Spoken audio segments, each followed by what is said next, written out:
ইসলামের কথাই বলেছে, কোরআনের কথাই বলেছে, অন্যায় কিছু করে নাই।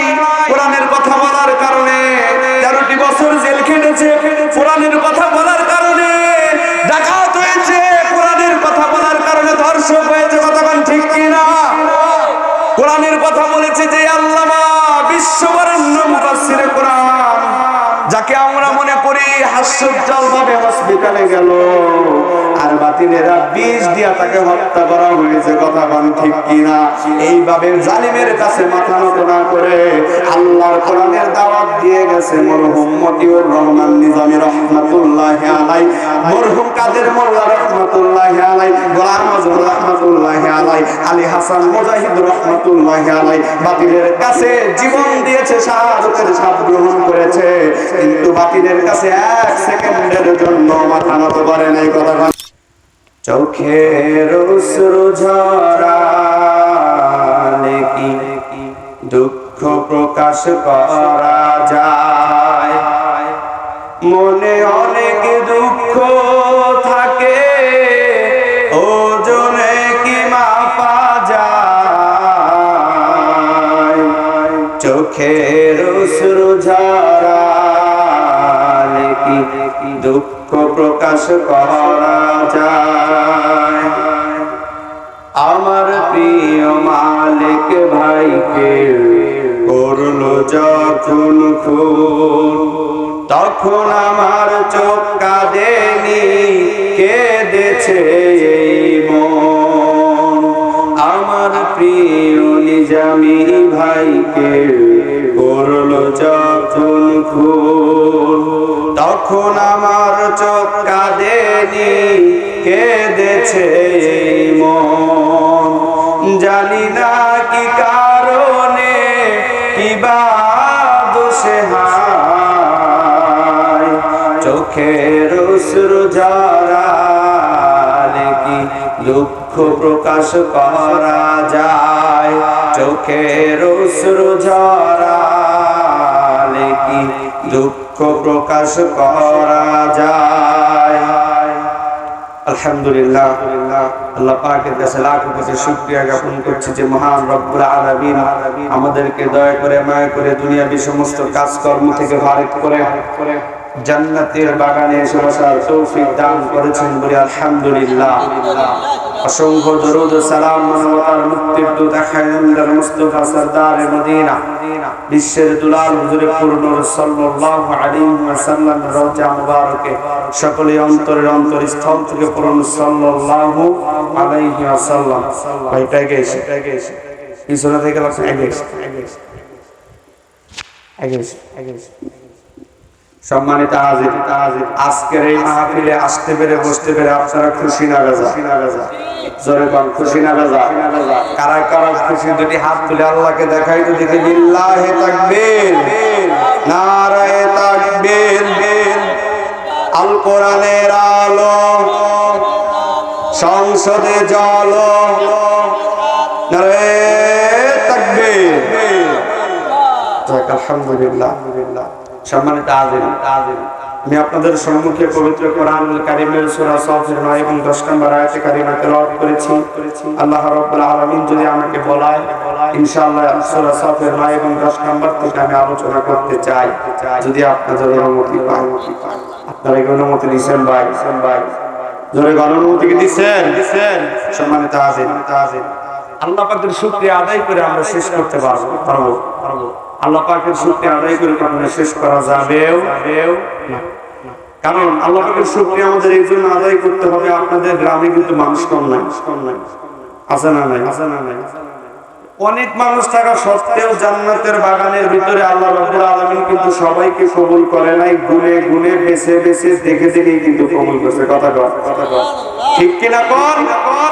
সম্মানিত হাজির, আল্লাহ পাকের শুকরিয়া আদায় করে কখনোই শেষ করা যাবে না। তাই তো আল্লাহ রাব্বুল আলামিন সূরাতুল কাহাফের 109 নম্বর আয়াতের ভিতরে আল্লাহ রাব্বুল আলামিন বলছেন, কুল্লাউ কানাল বাহরু মিদাদান লিকালিমাতি রাব্বি লানাফিদাল বাহরু ক্বাবলা আন তানফাদা কালিমাতু রাব্বি ওয়ালাউ জি'না বিমিসলিহি কোন। আল্লাহ রাব্বুল আলামিন বলতেছেন নবী গো আপনি বলুন আপনার উম্মতেরা যদি সমুদ্রের পানি গুলোকে যদি কলমের কালি বানায়, এরপরে জমিনটাকে যদি কাগজ বানায়, আমি আল্লাহ রাব্বুল আলামিনের শুকরিয়া আদায় করতে করতে জমিন নামক কাগজ ফুরিয়ে যাবে, পানি নামক কালি ফুরিয়ে যাবে, তবু আমি আল্লাহ রাব্বুল আলামিনের শুকরিয়া আদায় করে আপনার উম্মতেরা শেষ করতে পারবে না। এই আওয়াজ জোরে বলুন আল্লাহু আকবার। সম্মানিত ভাইরা আমার, তার মানে আল্লাহ রাব্বুল আলামিন আমাদেরকে অসংখ্য নিয়ামত দিয়েছেন। এই নিয়ামতের কারণে আল্লাহ রাব্বুল আলামিন বলতেছেন নবী আপনি বলেন আপনার উম্মতেরা যদি শুকরিয়া আদায় করে শেষ করতে পারবে না, আপনি যদি বলেন হুজুর কেমনে সম্ভব? আপনি যদি আপনার সর্বপ্রথম বাইরে যাওয়ার দরকার নেই, আপনি আপনার দেহের ভিতরে যদি তাকান, আপনার মাথার চুল থেকে নিয়ে পায়ের নখ পর্যন্ত যা কিছু আছে সমস্ত কিছু আল্লাহর দেওয়া। ঠিক কিনা বলেন? নাকি আপনি বানাইছেন? দুনিয়ার কেউ বানাইতে পারবে? দিছে কে? সম্মানিত ভাইরা আমার, তার মানে বোঝা গেল আল্লাহ রাব্বুল আলামিন পৃথিবীটাকে এত সুন্দর করে সাজাইছে শুধুমাত্র আমাদের জন্য। এরপরে আল্লাহ রাব্বুল আলামিন দুনিয়াটাকে সাজানোর পর আল্লাহ রাব্বুল আলামিন মানুষ বানাইছে। ঠিক কিনা? মানুষ বানানোর আগে আল্লাহ জিন ওইদিকে যাব না, আলোচনা লম্বা হয়ে যাবে, বক্তা এসে বসেছে। সম্মানিত হাজির, তার মানে আল্লাহ রাব্বুল আলামিন আমাদেরকে মানুষ হিসেবে আগে দুনিয়ার মধ্যে প্রেরণ করলেন, দুনিয়ার ভিতরে মানুষ হিসেবে প্রেরণ করলেন। আল্লাহ রাব্বুল আলামিন আমাদের চোখ নামক নিয়ামত দিয়েছে। আপনাদের এলাকায় কি অন্ধ মানুষ নাই? অন্ধ মানুষের যে কষ্ট, দুনিয়ার আলো বাতাস, এত সুন্দর গাছপালা, পৃথিবী, চোখ শীতল করা নিয়ামত আল্লাহ দিল, কিন্তু অন্ধ মানুষের এমনই পড়া গোপাল আল্লাহ চোখ নামক নিয়ামত দেয় নাই। তাই এই দুনিয়া নামক নিয়ামত চোখ দিয়া দেখতে পারে নাই। কথা বলেন ঠিক কিনা? তার মানে আল্লাহ রাব্বুল আলামিন আমাদেরকে সব কিছু দিলেন, দেহের ভিতরে যা কিছু আছে, চোখ ভালো দিলেন, জবান শক্তি দিলেন, আল্লাহ জিহ্বা দিলেন, হাত দিলেন, পা দিলেন, সমস্ত কিছু আল্লাহ রাব্বুল আলামিন দিলেন। ঠিকই আছে, কিন্তু আল্লাহ রাব্বুল আলামিনের এত নিয়ামত পাইয়া, এত কিছু পাইয়া আল্লাহ রাব্বুল আলামিনের হুকুমত আমরা কেউ মানি না। বাবা ঠিক কিনা? আল্লাহ রাব্বুল আলামিনের এই নিয়ামত সবাই ভোগ করতেছে। কেউ গাভী থেকে দুধ নিয়ে খায়, কেউ মাছ থেকে, পানি থেকে মাছ ধরে খায়। আল্লাহ রাব্বুল আলামিনের সমস্ত কিছু, আম কাঁঠাল লিচু যা কিছু আছে, রিজিকের অন্বেষণ আল্লাহ রাব্বুল আলামিন যা কিছু দিয়েছে সব কিছু খাইল। কিন্তু আল্লাহর সাথে আল্লাহর নিয়ামত খাইয়া, আল্লাহর দেওয়া দেহ নিয়া, আল্লাহর দেওয়া প্রাণ নিয়া, আল্লাহর দেওয়া রূহ নিয়া আল্লাহর সাথে বেঈমানি করে এমন মানুষ কি আছে না নাই? আল্লাহর সাথে কেমনে বেঈমানি করে? প্রশ্ন আছে না? আল্লাহর সাথে বেঈমানি করে মানুষ সুদ খায় কিনা? আমাদের এলাকায় আছে, আপনাদের এলাকায় নাই? আছে? আওয়াজ যে কম আছে। সুদারু আছে, সুদ খায়, আবার ঘুষ খায়। আপনাদের এলাকায় তো জমি দিয়া খিস, আইল কেটে ছোট করে আছে না নাই? কথা কয় না? করিমউদ্দিনের ধানের ফলন যদি ভালো হয়, করিমউদ্দিনের বুকের ভিতরে জ্বলে যে করিমউদ্দিনের ধান নষ্ট করা লাগবে, যেমনি হোক। জোরে বল। সম্মানিত ভাইরা আমার, তাহলে এইভাবে আল্লাহ রাব্বুল আলামিনের যত নিয়ামত আছে খাইলেন, আল্লাহর নিয়ামত ভোগ করলেন, দুনিয়ার ভিতরেও থাকলেন, কিন্তু আল্লাহর হুকুমত পালন করলেন না। এর মানে বোঝা গেল আপনি পরিপূর্ণ মুসলমান না। এর মানে বোঝা গেল আপনি পরিপূর্ণ ঈমানদার না। এর মানে বোঝা গেল আপনি পরিপূর্ণ মুত্তাকি না। কথা কি ঠিক কিনা?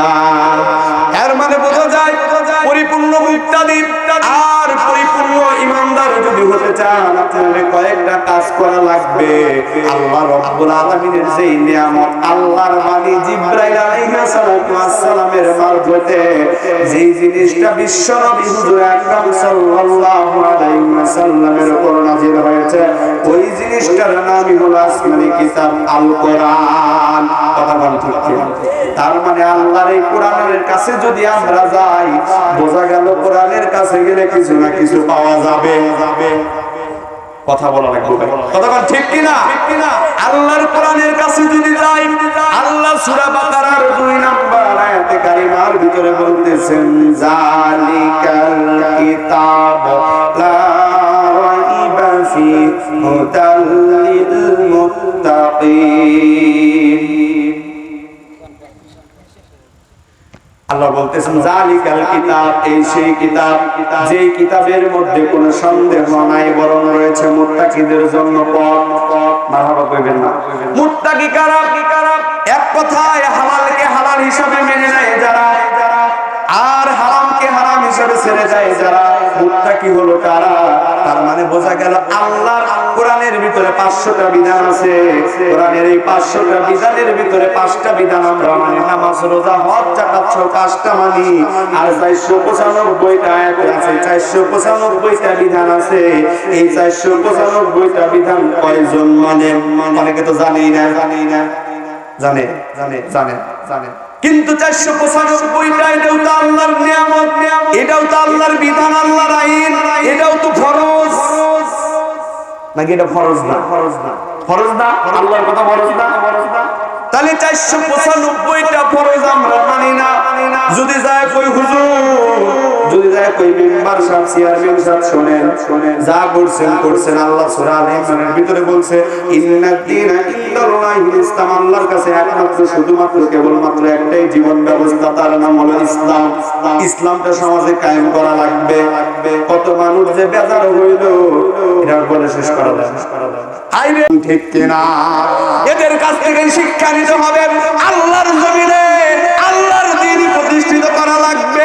বাকি যত মানুষের মতবাদ সব বাদ দেওয়া লাগবে। মানুষের মতবাদ বাদ দিয়ে আল্লাহর জমিনে আল্লাহর দ্বীন প্রতিষ্ঠা করার লক্ষ্যে যদি আবারও বাতিলের বুলেটের সম্মুখীন হওয়া লাগে হতে প্রস্তুত, যদি জেলে যাওয়া লাগে হতে প্রস্তুত, যদি আবারও ফাঁসির মঞ্চে চলা লাগে তাও প্রস্তুত। কিন্তু বাতিলের কাছে মাথা নত করতে মুসলমান কখনো তৈরি আর কথা ঠিক কিনা?